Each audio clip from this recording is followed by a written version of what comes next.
Mais je pense qu'en télé-réalité, la plus vraie qui reste, je pense que ça reste la Villa des Cœurs Brisés, parce qu'ils exposent un problème. Après, on ne peut pas vérifier si c'est vrai, mais il y a quand même un travail qui est effectué. Et c'est vrai que les candidats avec qui j'ai travaillé, qui ont fait la Villa, me disent que ça les a vraiment aidé, le coaching de Lucie. Donc là, je me dis qu'il y a vraiment un truc derrière. Après, on sait que les Marseillais, c'est vraiment de l'enjeu. Le reste du monde, c'est pareil, c'est celui qui va avoir le plus de visibilité. Les prétendants des Princes de l'amour, c'est juste pour dire de faire une télé et rebondir derrière. Il n'y a plus vraiment de sincérité dans les histoires d'amour. Du coup, moi, c'est Sébastien Lagache, j'habite à Tournai, je suis booker de candidats télé-réalité et j'ai une agence d'influenceurs. Salut à tous, c'est Adamson, vous êtes sur InstaLife, la chaîne des accros des réseaux sociaux. D'ailleurs, si vous êtes des accros des réseaux sociaux, je vous conseille de vous abonner à la chaîne en un clic. Vous pouvez vous abonner, c'est simple, c'est rapide, c'est efficace. Bon, aujourd'hui, nous allons parler de télé-réalité. Et quoi de plus pertinent pour parler de télé-réalité que de parler avec un expert en la matière. Donc on va parler avec Sébastien Lagache aujourd'hui. Donc Sébastien Lagache, c'est un booker de télé-réalité, il travaille dans le milieu depuis 11 ans. En tout cas, on se voit tout à l'heure. Moi, je vous souhaite un très bon visionnage.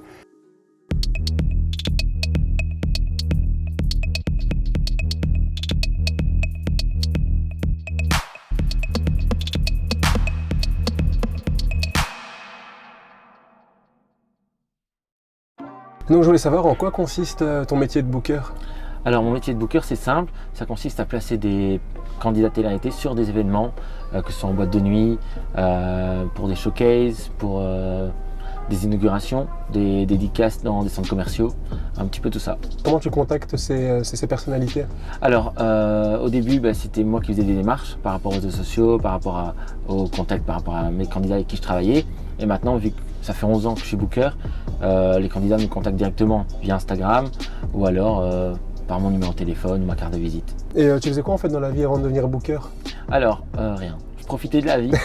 J'allais à Paris toutes les semaines et je voulais vivre là-bas. Genre, j'étais un peu déjà dans ce milieu parce qu'en fait, j'avais une amie qui avait fait la Star Academy et du coup, toutes les semaines, on allait au Prime parce qu'elle avait fait que 6 semaines au château. Du coup, on s'était attaché aux candidats. Du coup, tous les vendredis, on partait à Paris, on faisait les primes, on faisait les afters. Du coup, je connaissais déjà un peu les productions, les candidats éliminés. Ça faisait pas mal déjà de contacts jeunes et c'était chouette. Je faisais ça et puis le reste de la semaine, je chillais sur tournée. Voilà, les études, c'était pas pour moi. Non. Comment tu as décidé de te lancer en fait? Alors, j'ai décidé de me lancer tout simplement parce que vu au contact que j'avais avec cette fille qui avait fait la Starac, c'est un milieu qui me plaisait. Je voulais être vraiment dans ce milieu où je travaillais avec des personnalités, j'étais dans le showbiz, dans les médias, parce que moi j'aimais tout ça. Et l'année d'après, j'ai une pote qui avait fait Secret Story saison 3. Elle avait fait une 6e. Et c'est vrai que Secret Story à l'époque c'était une ampleur terrible. Les gens ils étaient hystériques, ils couraient après les voitures, enfin genre ils les suivaient limite devant chez eux, ils les attendaient toute la journée pour avoir une photo. Et du coup elle avait un peu peur de ce côté-là. Elle me disait quand je vais faire des bookings avec mon agent, accompagne-moi. Donc un jour j'avais avec elle, c'était sur Moucron et il y avait son agent là-bas. Et il me dit écoute moi je m'en fous de la télé-réalité, ça te dirait de travailler pour moi? Du coup, je te brief un peu comment on fait les bookings. Toi, tu fais tout ce qui est télé-réalité, ce que tu as l'air calé. Et moi, je m'occupe de mes artistes. Donc, je dis, vas-y. Du coup, pendant 3 ans, je travaille avec lui. Et puis, il a décidé de faire faillite, de dire stop, parce qu'il voulait partir en France. Et là, moi, c'est bon, je me suis lancé, j'ai ouvert ma boîte à 22 ans.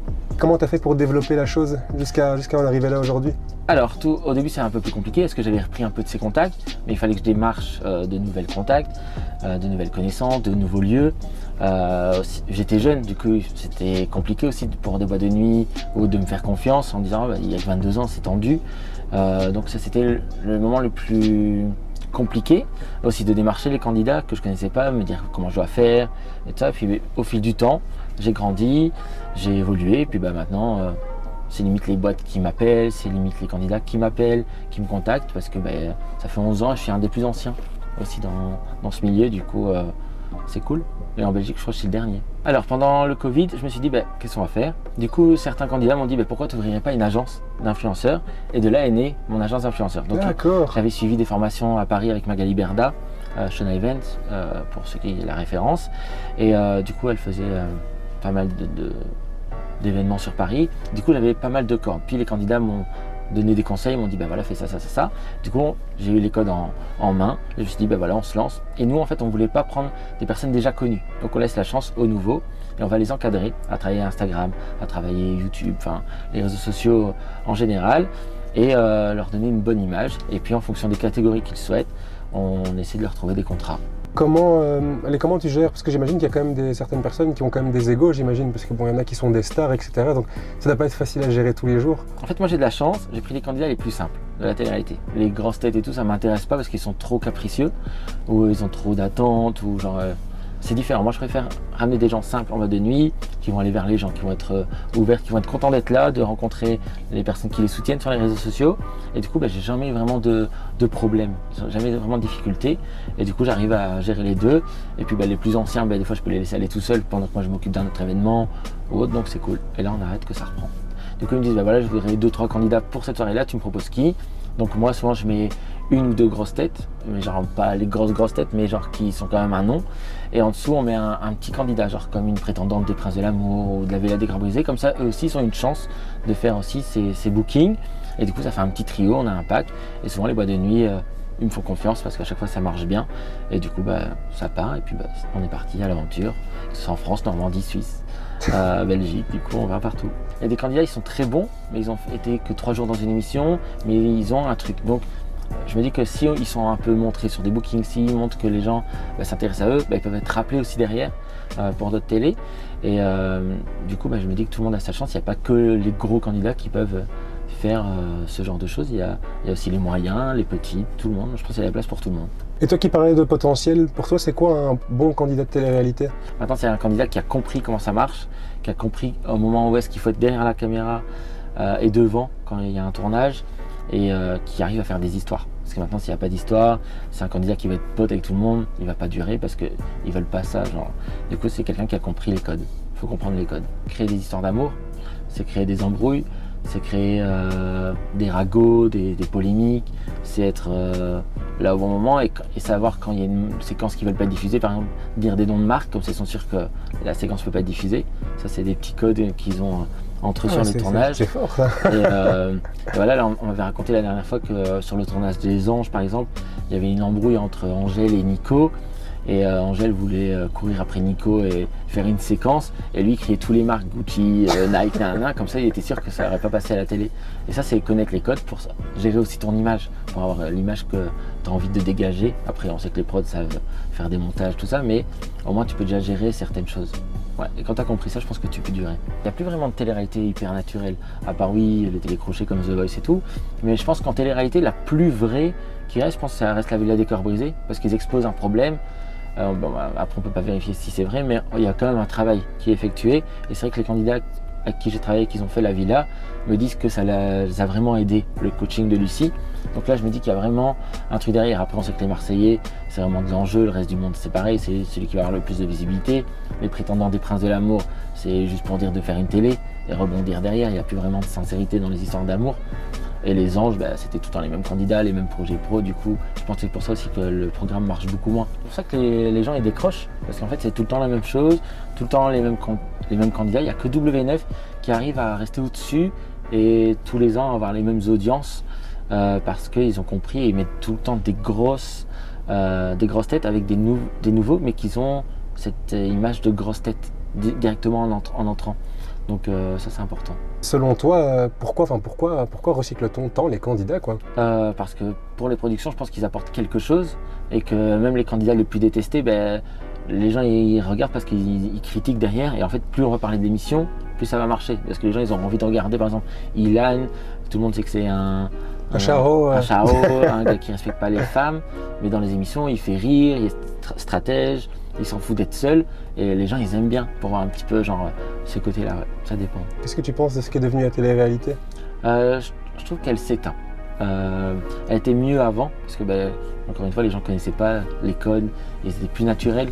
Maintenant tous les candidats c'est les abonnés, c'est faire des séquences pour monter sur les réseaux. Et aussi l'avantage qu'il y avait avant c'était Twitter. Au début la télé-réalité c'était suivi sur Twitter. Du coup il n'y avait pas ces placements de produits, il n'y avait pas tout ça. Et maintenant qu'Instagram est devenu populaire, je pense que ça joue aussi sur la télé-réalité, sur les candidats. Vous savez, on va prendre l'exemple de Raphaël Pépin, des trucs comme ça. Voilà, c'est ça. Dans les Anges, les gens ils en ont marre de le voir. Du coup je pense que le programme s'étouffe à cause de ça parce qu'ils sont là tous les saisons.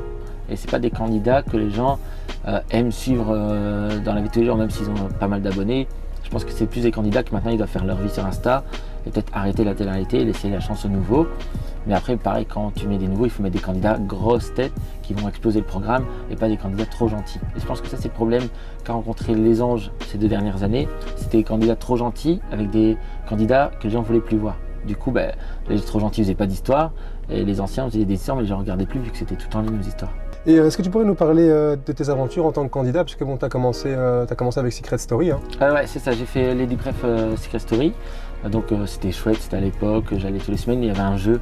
Et en fait, on faisait des jeux et le but du gagnant, c'était de rentrer quelques jours dans la maison de secret la semaine de la finale et avoir le secret. Je suis le plus grand fan ou j'ai le plus de connaissances de Secret Story sur toutes les saisons. Et moi, j'ai fini 2e. Du coup, ça s'est arrêté là. Puis j'ai participé à Tattoo Cover, vu que j'avais ma base de données. Ils m'ont contacté, ils m'ont dit oui, est-ce que tu voudrais retirer ton Pikachu parce que c'est la sortie Pokémon Go, on veut faire un truc. Et qu'ils ont fait un portrait qui avait rien à voir, ils ont inventé une histoire, c'était chouette après à faire.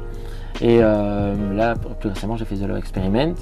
Là, le concept est bien, mais j'ai pas aimé la façon dont ils cherchent le prétendant parce qu'il n'y a rien à voir avec ce qu'on demande. Enfin, pour moi, ça ne correspondait pas du tout et ça j'ai pas aimé ce côté-là.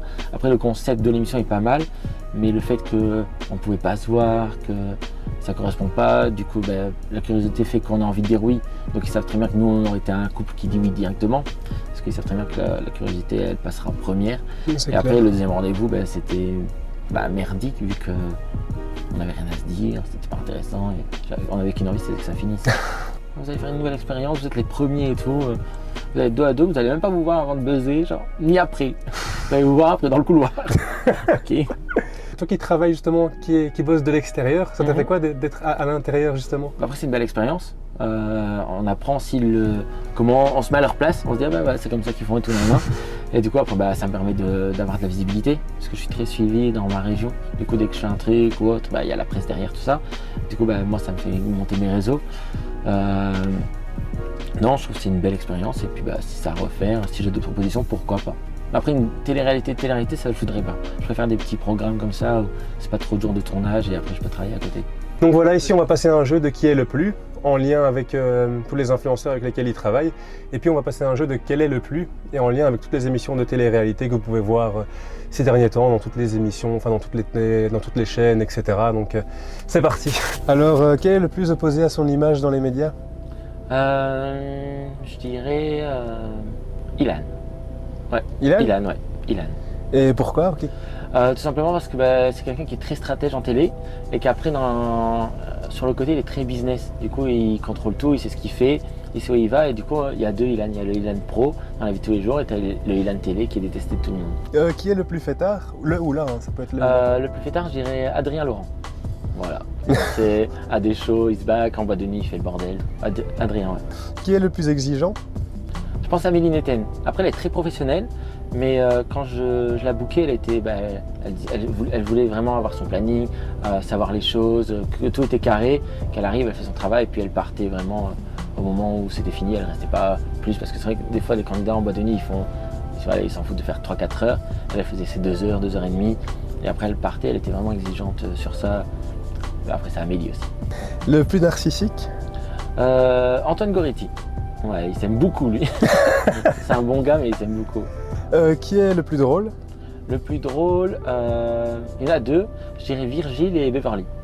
Ouais, Virgile et Beverly sont très drôles. Ils sont naturels, ils sont drôles, ils font rire tout le monde, ils sont simples.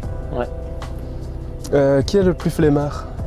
Le plus flemmard, je dirais peut-être Natania, elle aime bien dormir, des fois c'est dur de se réveiller pour prendre le train, des trucs comme ça, ouais. Natania. Le plus bosseur? Emilio Amico de The Voice Belgique, ouais. Il est très perfectionniste, il fait des belles choses, il présente des très belles choses et il sait ce qu'il veut, ouais. Cher Emilio. Le plus gentil? Je dirais Yumi, la plus gentille, ouais. Elle est très simple, elle est très naturelle. C'est vrai qu'elle a une image de bimbo, mais quand on la côtoie dans la vie de tous les jours, c'est une fille très vraie. Elle n'a pas cette image de je calcule tout. Elle est très très simple et malgré même son physique ou son mode de vie, c'est une fille, elle s'intègre partout. Elle va pas faire la star parce qu'elle est avec des gens lambda par exemple à une soirée. Non, elle va discuter avec tout le monde. Elle est vraiment, on voit, on a envie de la protéger, c'est un petit bébé, ouais. Non, Yumi, c'est la plus gentille. Et le plus discret? Le plus discret, je dirais Sandro. Là, c'était un nouveau dans les Marseillais. Très discret d'ailleurs, il n'a pas fait le long feu dans l'émission, mais c'est quelqu'un de très bien, mais très calme ouais, dans ce qu'on a pu voir à la télé. Je lui ai dit que j'ai eu cette qui rebondisse dans une autre télé parce que c'est quelqu'un de bien, de vrai, et il mérite, et ils n'ont pas laissé sa chance, je pense, comme les autres. Et pour clôturer ce jeu-là, le plus timide? Cassandra qui a fait Love Island, très timide. Ou alors Zach aussi de la Villa des Cambrisés. Ouais, c'est les plus timides, c'est les petits nouveaux du coup. Ils sont en boîte de nuit, ils sont un peu plus timides. Genre. Donc selon toi, quelle est l'émission la plus fake? La plus fake, je dirais que ce sont les Marseillais. Parce que tout est calculé, les anciens ils savent ce qu'ils doivent faire, ils ont tout calculé à l'avance, tout est prévu à l'avance avec eux. Ils savent les histoires qu'ils veulent faire, ils calculent dès que l'émission est finie, les histoires de séparation, genre les Maëva et Greg, scandale avant que le tournage reprend pour faire des scandales dans l'émission. Donc je pense que c'est la plus fake, ouais, c'est la plus calculée en tout cas. Selon toi, quelle est la plus drôle? Ah mais je dirais Les Princes de l'amour, l'émission la plus drôle, le fait de voir deux filles qui se battent pour un mec alors que de base elles en ont rien à foutre, elles sont juste là pour faire de la télé. Et après, elles font style quand elles sont éliminées, qu'elles sont énervées et tout, qu'elles vont tout casser, qu'elles sont amoureuses en 3 jours. C'est la plus drôle. Au moins ça a le mérite d'être clair. Selon toi, la plus excitante? Je dirais à l'époque Secret Story. C'était le suspense, tout ça c'était chouette, c'était bien. Secret Story. Et aujourd'hui, il n'y en a plus que tu trouves excitante? Love Island, c'est pas mal. Après, elle n'a pas cartonné parce que l'émission a été arrêtée à cause du Covid l'année dernière. Du coup, là, on attend la saison 2, mais ce qu'on avait vu des 15 premiers jours d'épisodes, c'était pas mal. Le concept était pas mal. Le fait de savoir qui allait switcher dans les couples avant les éliminations, que des couples pouvaient être séparés, parce que c'était nous qui votions avec l'application, donc ça, c'était pas mal. Et selon toi, l'émission la plus triste? Je pense que l'émission la plus triste, c'est Les Anges, parce que je pense que c'est une émission qui a fait son temps et qui est terminée. Et puis quand on voit les audiences 150 000, 200 000, je pense qu'à un moment donné, il faut dire stop et voilà. Selon toi, l'émission la plus what the fuck? The Voice Belgique, parce que France, j'aime pas du tout. Dans le sens où il y a des belles voix et genre, on peut être surpris parfois. Et puis là, ce que j'aime bien en Belgique, c'est qu'ils laissent vraiment la chance à tout le monde. Même quelqu'un qui est SDF ou quoi, s'il chante bien, ils vont le prendre. Tandis que The Voice France, c'est plus genre... faut que je connais des gens, genre j'ai des contacts. Donc ouais, c'est totalement différent, je trouve, les deux émissions. La plus naturelle? Dans les téléréalités, on va dire La Villa des Corps Brisés, parce que c'est, comme je disais tout à l'heure, c'est une émission où il y a encore un but, où ils ont un coaching. Du coup, ils sont obligés d'être sincères s'ils veulent avancer. Et puis, je pense pas qu'ils peuvent mentir sur les larmes, les sentiments qu'on peut voir dans le programme. Donc, je pense que La Villa des Cœurs Brisés peut être ce choix. Et pour clôturer, l'émission la plus enrichissante? Je pense que ça peut être Koh-Lanta, de vivre là sur une île, se battre. Je pense que c'est une belle émission. Elle peut être enrichissante. Alors du coup, si vous aussi vous voulez vous lancer en tant que jeune influenceur, n'hésitez pas à envoyer votre candidature sur la SL Agency sur Instagram. Ouf, ce fut bien sympa, il y avait des infos très très croustillantes aujourd'hui.